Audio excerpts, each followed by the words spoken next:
আসসালামু আলাইকুম। চলে আসলাম নতুন একটা ভিডিও নিয়ে। তো আজকের ভিডিওটি হচ্ছে মালবেরি গাছের চারা কিভাবে তৈরি করতে হয়। তো যারা নতুন আছেন তাদের জন্য এই ভিডিওটা, আর যারা জানেন তারা তো জানেনই। তো মালবেরি খুবই সুস্বাদু একটি ফল। এগুলা দেখতে খুব সুন্দর এবং খাইতে অনেক মিষ্টি হয়, রসালো, ভিটামিন সি এ ভরপুর। তো আপনারা জানেন আমার এই মালবেরি গাছটা, এটা থেকে কত মালবেরি খাইছি। তো এখানে একটা ডাল আছে, যে ডালটা এক্সট্রা, এটা রাখছিলাম মূলত চারা করার লেগে। তো এই যে সেই ডালটা কেটে নিছি খুব সুন্দর করে, পুরোটা ডাল কেটে নিছি, ওটা একটা আস্ত ডাল কেটে নিছি। তো এরকম একটা ডাল কেটে নিলে যদি আপনাদের বাসায় চারা তৈরি করতে চান, অনেকে জানেন না, তো একদম সিম্পল এমন একটা ডাল কেটে নেবেন। তো ডালটাকে 6 ইঞ্চি বা 7 ইঞ্চি করে কাটিং করে নেবেন, সুন্দর করে, এরকম সুন্দর করে কাটিং করে নেবেন। আর কুশি গাছা মেলার যে ডালাগুলো আছে ওইগুলো কিছুটা রেখে দিবেন, সুন্দর হবে। তো এই ডালটা একেবারে আগার ডাল, এটা আমি পরীক্ষামূলকভাবে নিছি, দেখি এটা থেকে শিকড় গজায় কিনা, চারা তৈরি হয় কিনা। তো আমি পুরো ডালটাই নিছি সুন্দর করে। তো এই ডালগুলা সুন্দর করে আমি নিয়ে নিছি কেটে, সাইজ বাই সাইজ করে। তো এখন আমি এই ডালগুলা কিছুটা অ্যালোভেরা লাগিয়ে নিব, যাতে ফাঙ্গাসটা কম হয় নিচে। অনেক সময় দেখা গেছে মাটির নিচে ফাঙ্গাস ধরে যায়, তো একটু অ্যালোভেরাটা দিয়ে দিলে সুন্দর হয়। দেখতেছেন আমার পান গাছের যে চারাটা তৈরি করছিলাম ওইটার ভিতরে সুন্দর করে দিয়ে দিব। তো এখন এই যে দেখতেছেন ডালগুলা, এগুলা এই যে অ্যালোভেরা ভরাই দিতেছি, নিচের যে অংশটা মাটিতে থাকবে ওই অংশটার ভিতরে অ্যালোভেরা দিয়ে দিতেছি। খুব সুন্দর করে অ্যালোভেরা ভরাই দিবেন, তাইলে মাটির নিচে আর ফাঙ্গাসটা হবে না। তো অবশ্যই মাটিটা আগে চেক করে নেবেন যে কতটুকু মাটির নিচে যায়, সুন্দর করে চেক করে বসাইবেন, যাতে যথেষ্ট পরিমাণ 1 থেকে 1.5 ইঞ্চি পরিমাণ নিচে চলে যায়। অল্প দিলে হবে না,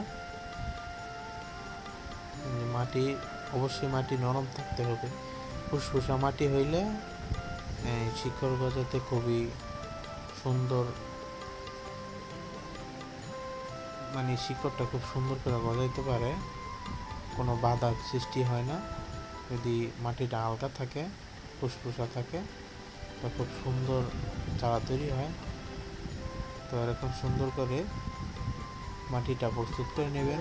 অবশ্যই 3 ভাগের মাটি নেবেন, 1 ভাগ বালি, 1 ভাগ মাটি, এবং 1 ভাগ নেবেন জৈব সার জাতীয় মাটি। তো এরকমভাবে মাটিটা তৈরি করে নেবেন, তাহলে খুব সুন্দর চারাটা তৈরি করতে সুবিধা হইব। দেখুন যথেষ্ট পরিমাণে 1 ইঞ্চি করে বা 1.5 ইঞ্চি করে নিচে এরকম একের পর এক সিরিয়াল বাই সিরিয়াল চারাগুলো ডাবিয়ে দিতে হবে। এরকম সুন্দর করে যে অ্যালোভেরা দিয়ে চারাগুলো তৈরি করবেন, ভালো করে অ্যালোভেরাটা একটু ভরিয়ে নেবেন। তো এইভাবে রাখার পর এইভাবে রাখলেই এখান থেকে যে কটা ডাল থেকে চারা তৈরি হওয়ার, ওইগুলো থেকে কুশি কাঁচা মেলবে, পাতা বের হবে নতুন নতুন। তো এরকমভাবে রুট করা হয়ে গেলে এটার যেই শিকড়টা আছে ওইটা গজায় গেলে, যখন পাতা পাতা সব গজায় যাবে, তখন এই ইয়াটা সুন্দর করে কেটে চারাগুলো তৈরি করে আলাদা করে নেওয়া যাবে, কোনো সমস্যা হইবে না। অবশ্যই বৃষ্টির সময় এটা করতে হবে, বা ঠান্ডা যখন থাকবে তখন এই কাজটা করতে হবে, নয়তোবা চারা মরে যাওয়ার চান্স থাকবে। আর অবশ্যই খেয়াল করতে হবে ভালো করে শিকড় গজাইছে কিনা। যদি ভালো করে শিকড় গজায়, পাতা গজায়, তাহলে একটা চারাও মরবে না। তো এরকম সুন্দর করে আপনারা মালবেরি গাছের চারা তৈরি করতে পারেন, অসংখ্য চারা তৈরি করতে পারবেন, কোনো সমস্যা নেই। এরকম সুন্দর সুন্দর আরও চারা তৈরি বা বিভিন্ন টিপসের ভিডিও পেতে আমাদের চ্যানেলটিকে অবশ্যই সাবস্ক্রাইব করে রাখবেন, বেল আইকনটি প্রেস করে আমাদের পাশেই থাকবেন। তো ইনশাআল্লাহ এখন এটা চারা তৈরির জন্য প্রস্তুত। এই যে পানি টানি সব কিছু দিয়ে দিছি, তো আপনারা এরকমভাবে প্রস্তুত করে রাখবেন। আর অবশ্যই পরবর্তীতে আপডেটে দেখাবো আমাদের কয়টা মালবেরি চারা তৈরি হইলো এবং এটা থেকে কীভাবে মালবেরি চারাগুলো আমরা অন্য জায়গায় লাগাই। আসসালামু আলাইকুম।